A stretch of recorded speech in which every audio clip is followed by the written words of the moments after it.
Hipertiroidismo. El hipertiroidismo es un trastorno funcional del tiroides caracterizado por la secreción y el consiguiente paso a la sangre de cantidades excesivas de hormonas tiroideas. La enfermedad de Graves-Basedow es la causa más frecuente de hipertiroidismo, ya que un 50% a 80% de los casos tiene esta etiología. Le siguen en frecuencia el adenoma tóxico, el bosé multinodular tóxico y los diversos tipos de tiroiditis. Enfermedad de Graves-Basedow. Concepto.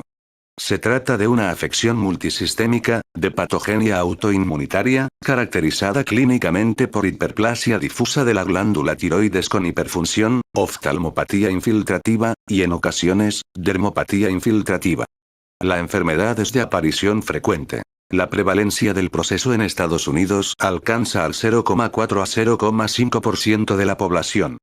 En un estudio epidemiológico publicado en 1997 y realizado en la población de Witham, Inglaterra, la incidencia pasada y presente de la enfermedad era del 2,7% en las mujeres y 10 veces menor en los varones. La incidencia media de hipertiroidismo en esta población seguida durante 20 años ha sido del 0,8 en las mujeres y prácticamente indetectable en los varones.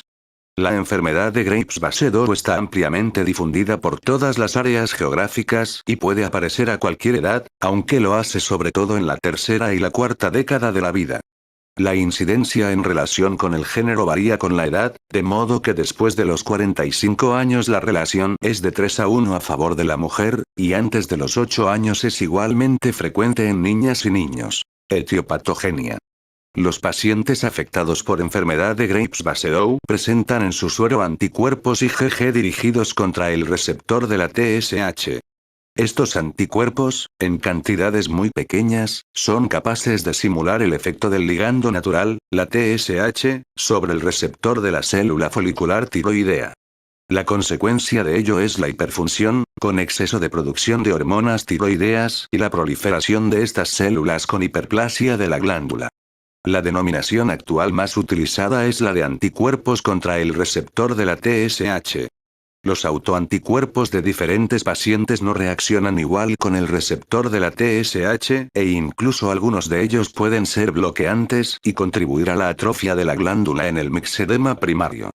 En todo caso, la técnica de laboratorio que se utiliza habitualmente para determinarlos es de desplazamiento de la TSH y, por tanto, no permite distinguir su efecto funcional. Los mecanismos que inician y controlan la respuesta autoinmunitaria contra receptor de TSH y otros autoantígenos tiroideos, tiroglobulina, tiroperoxidasa, en la enfermedad de Graves-Basedow, y en las tiroidopatías autoinmunitarias en general, siguen sin conocerse a pesar de haberse investigado ampliamente. Existen datos que sugieren que intervienen en la patogenia tanto las alteraciones a nivel del propio tejido tiroideo, expresión excesiva de moléculas de HLA y de moléculas de adhesión, de citocinas y quimiosinas que inducen la infiltración linfocitaria, como las disfunciones en los mecanismos centrales y periféricos que mantienen la tolerancia. En cuanto a los agentes etiológicos de la enfermedad, tan solo se puede dar por cierto su componente genético demostrado por la concordancia parcial entre gemelos monocigotos, 30%, por la agregación familiar de casos de tiroidopatía autoinmunitaria, y su asociación, del 5% al 10% de los casos, con otras enfermedades autoinmunitarias de tipo órgano específico. Además, alrededor del 25% de los enfermos aquejados de tiroidopatías autoinmunitarias tiene algún otro autoanticuerpo órgano específico, anticélula parietal gástrica, antisuprarrenal, anticélulas del islote pancreático, lo que, en general, apunta a una forma subclínica de la enfermedad correspondiente. Una parte de la predisposición genética a la enfermedad de Graves-Basedow se localiza en los genes del sistema HLA, aunque los alelos involucrados varían de una población a otra.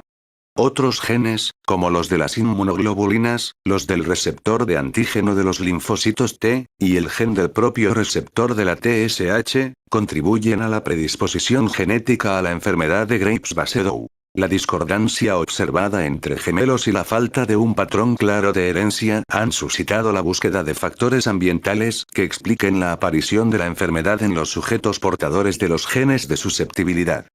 Entre estos factores se ha demostrado que influye claramente la exposición a niveles elevados de yodo, ambiental o por administración de fármacos con alto contenido en yodo como la amiodarona, mientras que otros como las infecciones por Shigella, que desencadenarían respuesta autoinmunitaria por presentar antígenos similares al receptor de TSH, y las situaciones de gran tensión emocional se postulan como relevantes.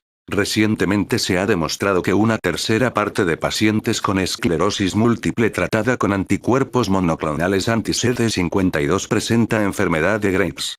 La oftalmopatía infiltrativa es un trastorno específico de la enfermedad de Graves-Basedow vinculado al trastorno autoinmunitario, pero de patogenia no completamente conocida. En ella hay un incremento del volumen de los músculos extraoculares y del tejido adiposo y conectivo de la órbita. Los músculos extraoculares están edematosos por aumento de glucosaminoglicanos en tejido orbitario y se aprecia una marcada infiltración de linfocitos T y macrófagos en la zona. Anatomía patológica. El tiroides está aumentado de tamaño e hipervascularizado y su peso suele oscilar entre 30 y 150 gramos. La glándula presenta un aspecto carnoso, con la superficie relativamente lisa. Desde el punto de vista microscópico destaca la hipertrofia e hiperplasia del epitelio folicular. Así, los folículos aumentan de tamaño, las células foliculares son más altas y pueden adoptar una disposición papilar.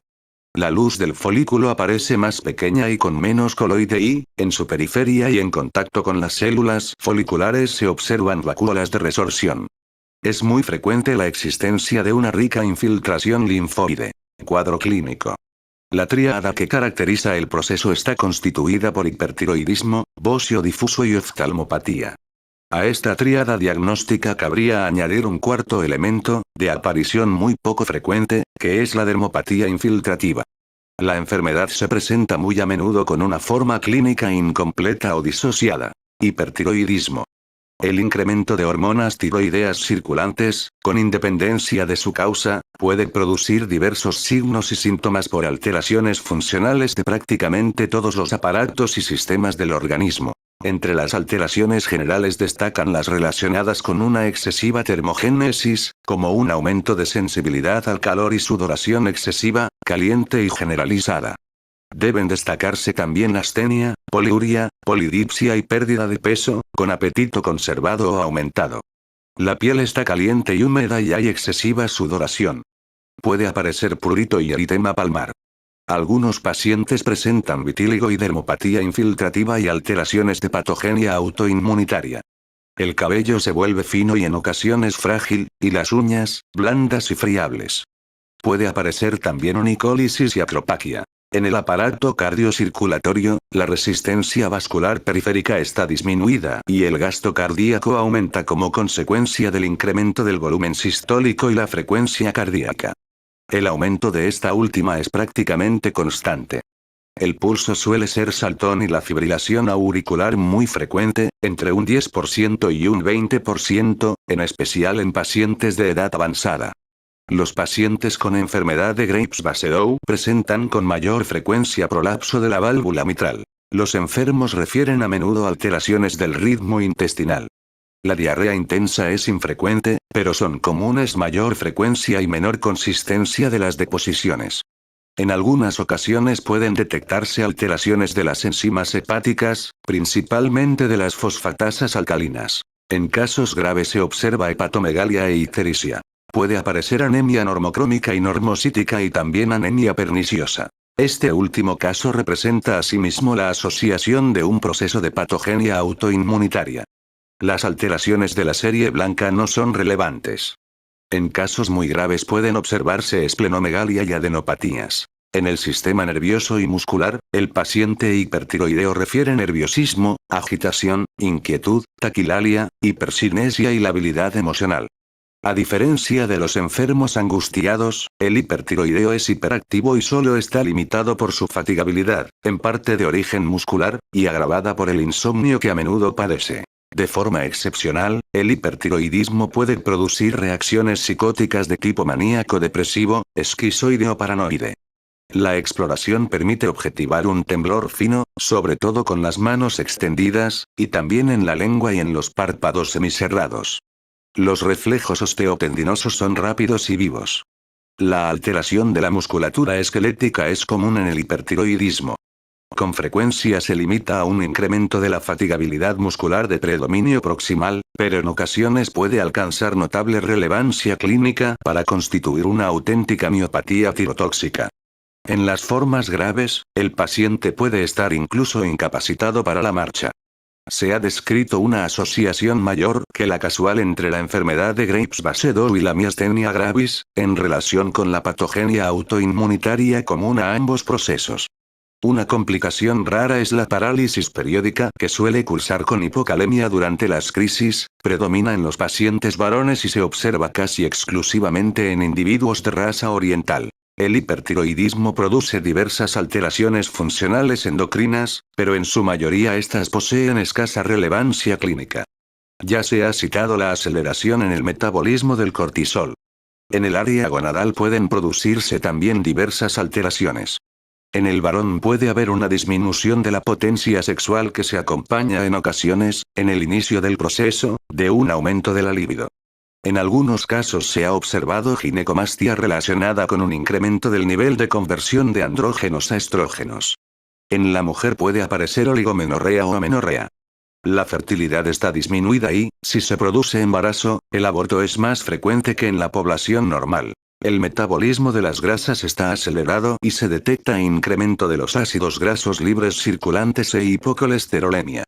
El metabolismo de las proteínas está aumentado, en especial su degradación, lo que se traduce en un balance negativo de nitrógeno, pérdida de peso, debilidad muscular y tendencia a la hipoalbuminemia.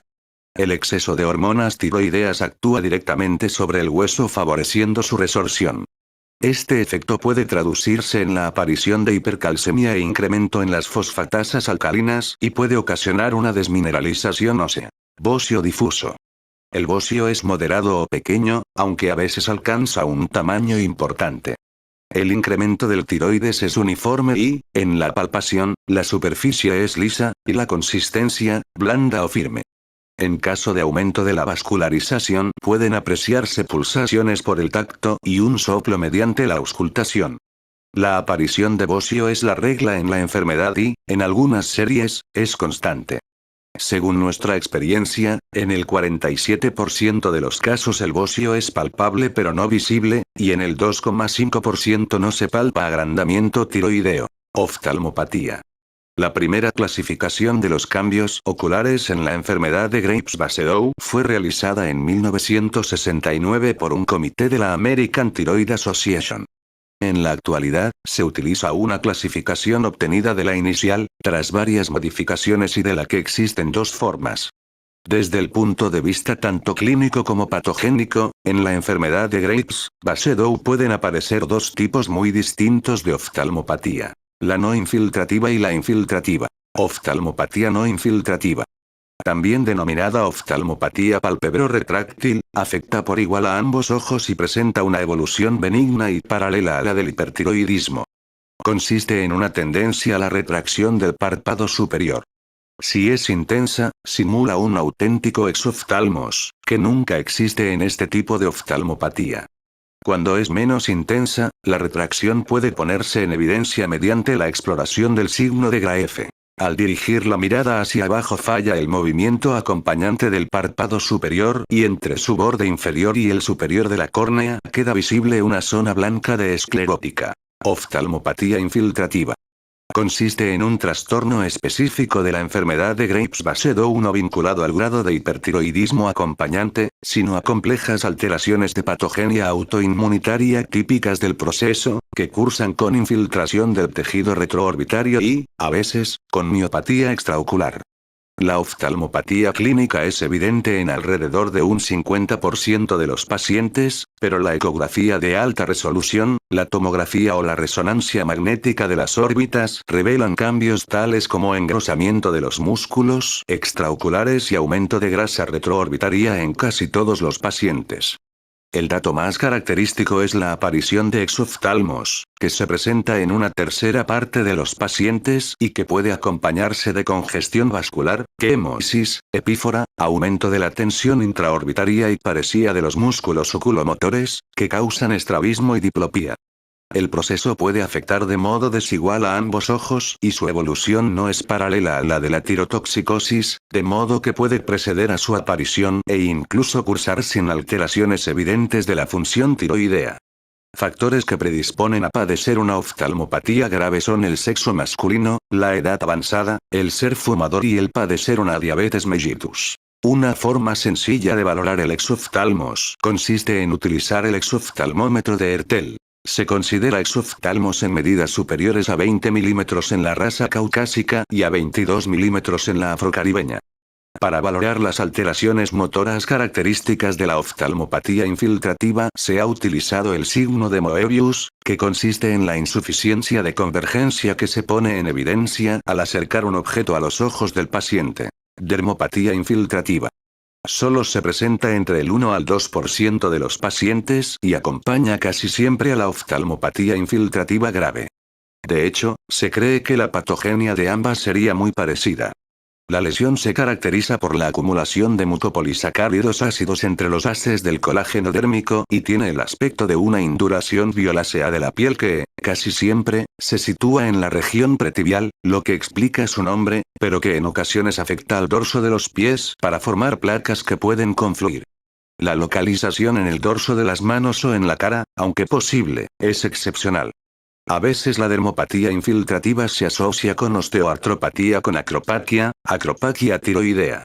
Formas clínicas. A continuación se analizan de forma somera los aspectos de las formas clínicas de la enfermedad que revisten mayor interés práctico, atendiendo a tres criterios distintos. A. Formas incompletas. B. Formas dependientes de la edad del paciente y de la incidencia del proceso durante el embarazo, y C. Formas dependientes del predominio de unos síntomas u otros. Formas incompletas. En algunos casos no aparece la tríada clásica y los síntomas de hipertiroidismo no se acompañan de bocio o de manifestaciones oculares evidentes. Una situación infrecuente consiste en la presencia de hipertiroidismo sin bocio palpable ni componente oftalmopático. Aunque en este caso falten dos de los elementos fundamentales de la tríada, el diagnóstico de enfermedad de Graves no debe rechazarse, si bien han de descartarse otras causas infrecuentes de tirotoxicosis. Una forma incompleta de la enfermedad de Graves es la oftalmopatía típica no acompañada de hipertiroidismo. En ocasiones, esta disociación es solo inicial y después se desarrolla hiperfunción tiroidea, pero en otras el componente hipertiroideo no se manifiesta. Esta forma se ha denominado oftalmopatía endocrina, forma oftálmica de la enfermedad de Graves u oftalmopatía de Graves. Se trata de una entidad muy infrecuente y que puede ser unilateral, lo que plantea problemas de diagnóstico diferencial con otras lesiones intraorbitarias. Formas dependientes de la edad del paciente y de la incidencia del proceso durante el embarazo. Una forma clínica infrecuente es la enfermedad de Graves-Basedow del recién nacido originada por la transmisión de inmunoglobulinas estimulantes del tiroides desde la madre enferma a través del filtro placentario. El recién nacido presenta todos los signos de la enfermedad y, además, las siguientes características: prematuridad, hipotrofia, adelanto de la edad ósea y mayor incidencia de insuficiencia cardíaca. Si se supera el peligro inmediato producido por la prematuridad, la hipotrofia o la insuficiencia cardíaca, el pronóstico de la enfermedad del recién nacido es excelente porque, a diferencia de las restantes formas clínicas, la duración se limita a un par de meses, que es el tiempo de persistencia de las inmunoglobulinas estimulantes transmitidas por vía placentaria. Transcurrido este tiempo, la enfermedad cura sin posibilidad alguna de recidiva posterior. Por el contrario, la enfermedad de Graves-Basedow que aparece en el niño tiene la misma patogenia que la del adulto y su evolución es similar. Su incidencia es baja y aumenta con la edad. Entre los datos peculiares de la forma infantil hay que señalar la aceleración del crecimiento con adelanto de la edad ósea, aunque la estatura definitiva no se modifica. En cambio, la maduración puberal suele retrasarse. En el anciano, la enfermedad de Graves suele adoptar una expresividad clínica menos florida que en el niño y en el adulto, lo que en ocasiones produce dificultades diagnósticas. Así, el bocio falta con cierta frecuencia o es de menor tamaño. Los signos oculares suelen ser muy moderados o nulos. Algunos de los signos y síntomas resultan poco evidentes, excepto el adelgazamiento, que es siempre muy importante, y los trastornos cardiocirculatorios, que suelen presentar un papel predominante, fundamentalmente la fibrilación auricular. La causa más frecuente de hipertiroidismo en el embarazo es la enfermedad de Graves, que suele cursar con bocio, incapacidad para aumentar de peso a pesar de la conservación del apetito y la taquicardia. Debe hacerse el diagnóstico diferencial con el hipertiroidismo transitorio de la hiperémesis gravídica, secundario a una secreción inapropiada de gonadotropina coriónica humana. En esta situación, las hormonas tiroideas pueden presentar concentraciones elevadas y la TSH estar inhibida, pero no hay bocio y las inmunoglobulinas estimulantes del tiroides son negativas. Formas dependientes del predominio de unos u otros síntomas. Con cierta frecuencia las manifestaciones clínicas de la enfermedad de Graves-Basedow resultan algo atípicas, y se observan cuadros con predominio de algún síntoma o grupo de síntomas. Entre estas formas atípicas cabe citar la predominantemente miopática, la caquectisante o la que cursa con gran afección cardiocirculatoria. La denominada forma apática de la EI, descrita por este autor en 1931, posee ciertas particularidades clínicas. Afecta sobre todo a mujeres mayores de 40 años, el bocio suele ser pequeño y destacan la apatía y la indiferencia, en contraste con el nerviosismo y la irritabilidad característicos de la enfermedad. En esta forma clínica, las manifestaciones circulatorias son escasas pero, en cambio, son muy evidentes la pérdida de peso y la afección muscular. Complicaciones. En el curso de la enfermedad pueden surgir algunas complicaciones relacionadas con la agravación de diversas manifestaciones del proceso. Las tres que pueden plantear problemas graves se exponen a continuación. Cardiopatía tirotóxica.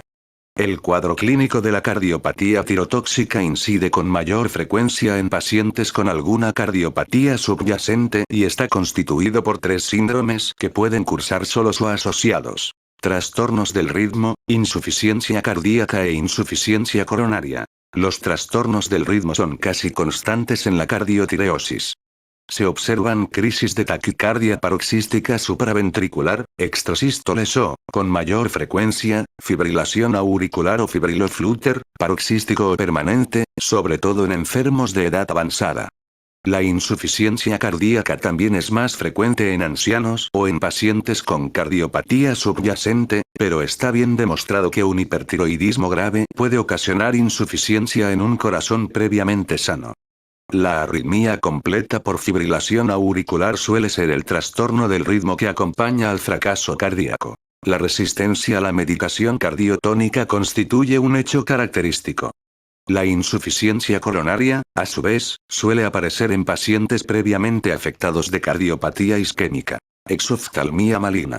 La exoftalmía maligna constituye una temible complicación que puede conducir incluso a la ceguera y que ocurre en el 2 a 3% de los pacientes afectados por enfermedad de Graves oftálmica. La denominación de exoftalmía maligna suele reservarse para las formas más avanzadas de oftalmopatía infiltrativa, caracterizadas por un exoftalmos importante, gran dureza del globo, déficit permanente de oclusión palpebral, notable grado de quimosis, y alteraciones oculomotoras. La falta de oclusión palpebral puede conducir a la ulceración corneal e incluso a la perforación de la córnea y a la panoftalmía. A veces se produce asimismo un déficit de agudeza visual, por aumento de la presión intraocular o por la compresión del nervio óptico a causa de la infiltración orbitaria. Crisis tirotóxica. Es una complicación rara de extraordinaria gravedad que se considera propia de la enfermedad de Graves, ya que muy raramente se observa en el bocio nodular tóxico. El inicio de la crisis suele ser agudo, con fiebre alta, gran sudación, taquicardia extrema con fibrilación auricular o sinesta, temblor, agitación psicomotriz, diarrea, deshidratación y, por último, postración progresiva, delirio, coma y muerte. Puede cursar también con graves manifestaciones neuromusculares que adoptan la forma pseudomiasténica o la miopática aguda con importante atrofia muscular. Pese a los extraordinarios avances obtenidos en la terapéutica de la crisis, la mortalidad de esta complicación puede llegar a ser del 20% al 50% de los pacientes hospitalizados por este proceso.